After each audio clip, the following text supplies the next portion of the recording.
Келдің бе балам? Келдім, әке. Жұмыстарың қалай? Жаман емес, жайлап жүріп жатыр. Не балам, көңіл күйің жоқ қой. Тыныштық па? Тыныштық, әке. Шай шаршап жүрмін. Соңғы кезде жұмыста көбейіп кетті ғой. Қазірде жұмыстан шаршап жүрсең, мен жасыма келген кезде не болады екен? Оны кезінде көреміз, әке. Алдымен сіздің жасыңызға жете алайық. Не бопты, мен бір шал болып қалды деп ойлайсың ба? Жетесің Құда қаласа, мен жасыма. Әкем, шаршап отырмын. Барып демалсам бола ма? Бар, жат демал. Келдің бе балам? Келдім, анашым. Киіміңді ауыстыр да, тамаққа дастарханға отыр. Жоқ, ішпеймін тамақ. Өзіңіз іше беріңіздер. Не болып қалды? Ой, тыныштық. Барлықтарыңызға не болды? Шаршап жүрмін деп айттым ғой, демалуға уақыт бермейсіздер ме?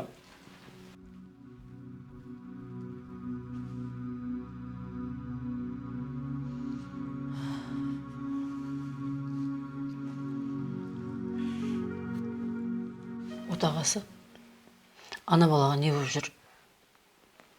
Біраздан бері байқаймын, көңіл күйі жоқ. Өзің барып сөйлесейші мен.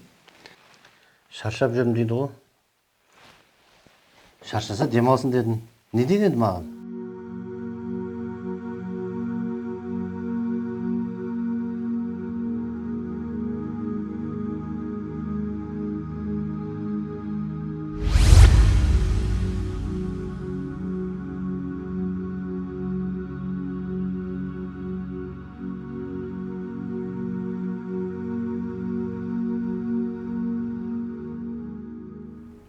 Сен не, осылай қашып жүре берсең, қарызымнан құтыламын деп ойлайсың ба?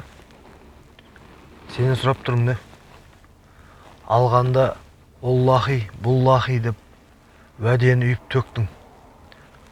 Қатын құсап, қаша бермей, жөніңді айтпайсың ба? Әлде менің аузымды аспанға қаратып, аңқайтып кетем деп ойладың ба? Жоқ, мәке, ондайым жоқ. Менде қазір жай мүмкіндік болмай жатыр. Маған аздан уақыт берсеңіз дұрыс болар еді. Мен саған бұндай уақыттың қаншасын бердім? Мен не, ойнап жүр деп ойлайсың ба не? Жоқ, мәке. Не жоқ? Екі аяғыңды аспанға келтірем. Ойнайтын адам тапқан екенсің.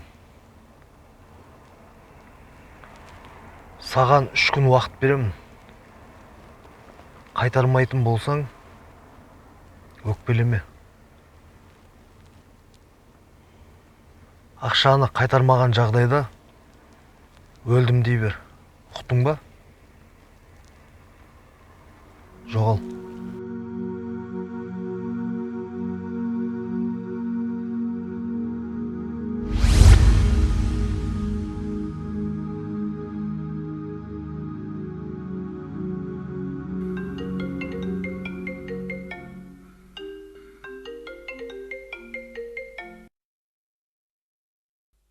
Алло. Неге үндемейсің? Сен осылай жүре бересің ба? Қашан қайтарасың ақшаны? Ұят бар ма сенде? Жоқ па вообще? Жоқ, осылай мен аузымдан айтып кетем деп жүрсің ба? Алғаннан кейін қайтармайсың ба?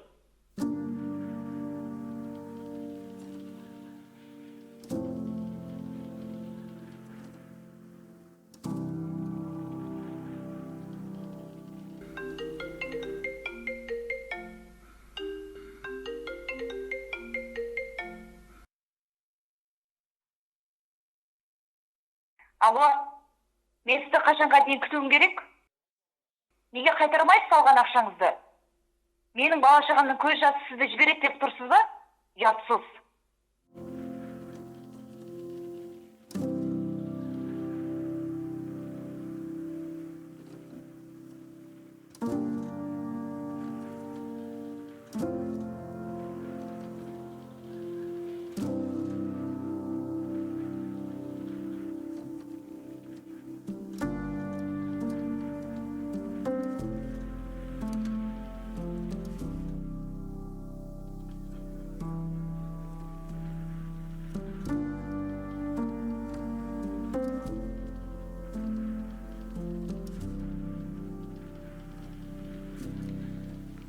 Балам, сені бір проблема мазалап жүр ма?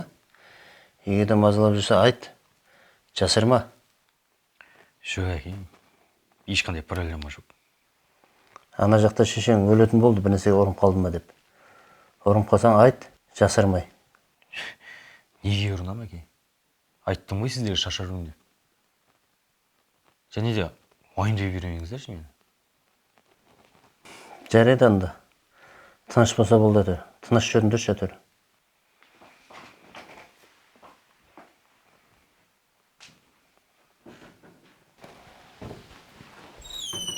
Сөйлестің ба? Тыныштық бекен әйтеуір. Тыныштық не болды? Соншама жау шаптырып.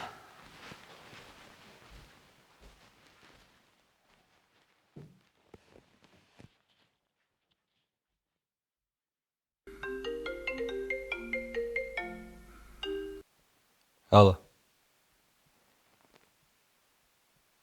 Нұреке, қалайсыздар? Үйге келіп тұрсыз ба? Жақсы, қашығым.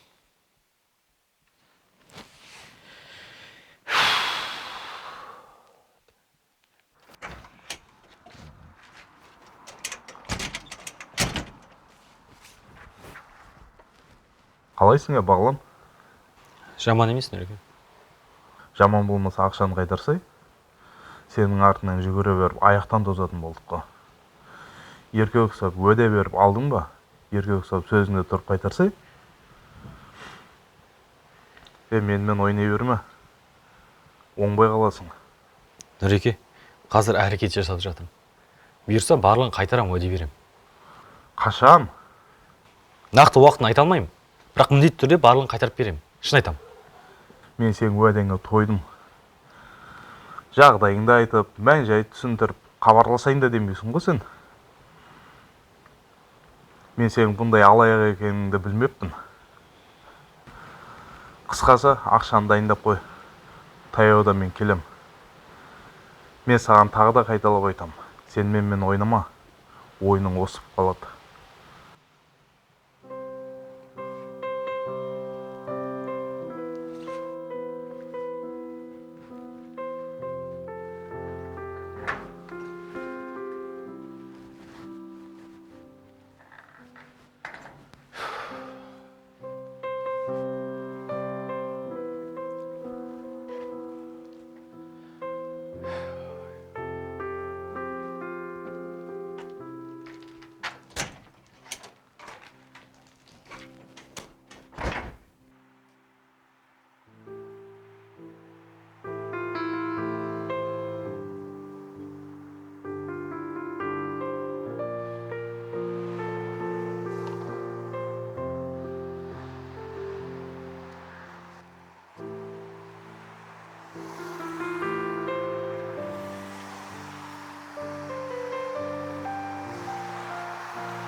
Ассалаумағалейкум, бауырым.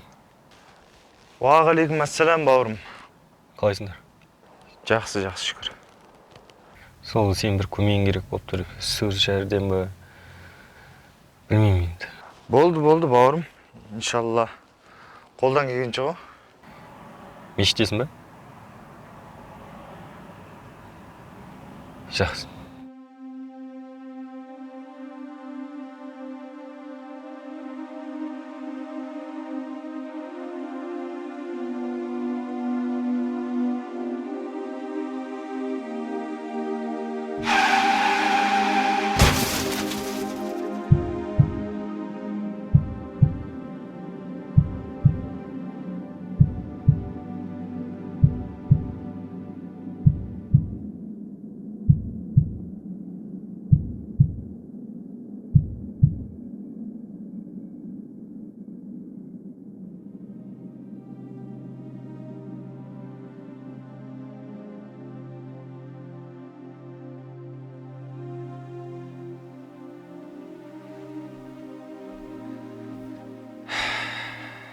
арты қайырлы болсын.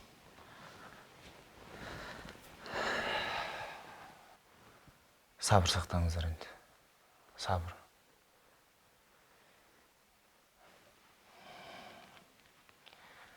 Сен Бағланның досы едің ғой. Білмейсің ба, соншама неге қарыз кіріп кеткен?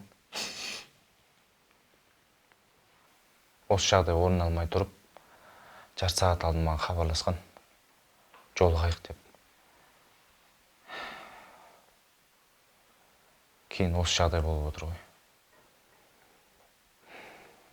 Мен негіз білмеймін, нақтысын. Бірақ бір кәсіпорын ашам деп, біреулерден ақша алғанын естігем. Кейін сол кәсіпорындар жұмысы болмай қалып, қарызымды қайтарам деп, ақша іздеп жүргенінде кішкене шет жағасын естіп қалдым.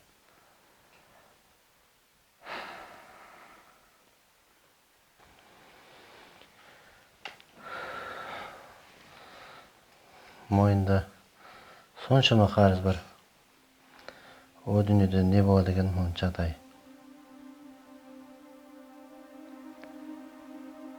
Адам мен адам арасында қарыз үлкен жауапкершілік аға. Жылатпай, еңіретпей, уақытылы қайтару бұл да бір әдептіліктің бір белгісі.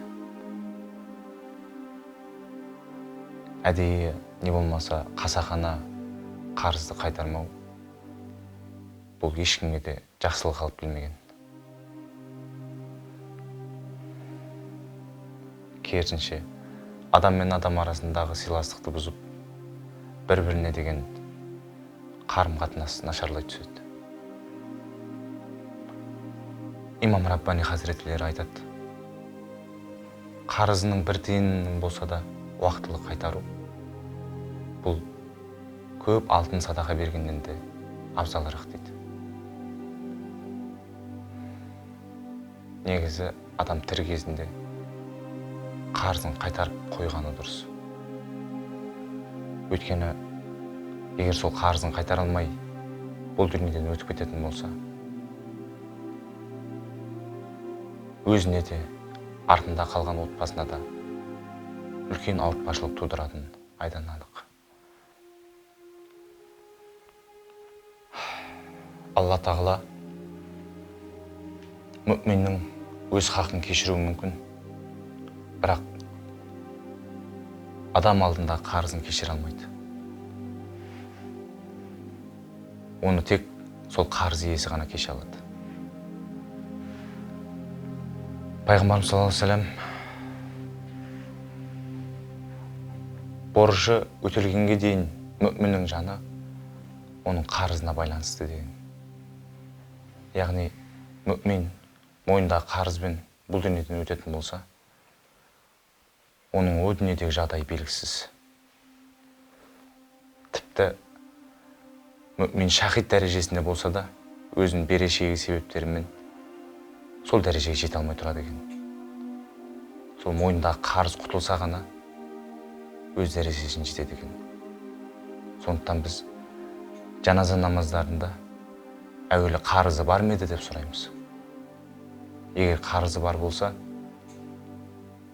соны өтелу жолдарын қарастырамыз аға. Енді сабыр сақтаңыз. Бұл жерде ниетке де байланысты. Біреулер ақшасы болып тұрып та қарызын қайтарғысы келмейді. Біреулер шын мәнінде ақшасы болмай қайтара алмай қалады. Енді Бағланның жолдас балдары бар, мен бармын. Иншалла барлық қарызын өтеуге біз мойнымызға аламыз аға. Уайымдамаңыз.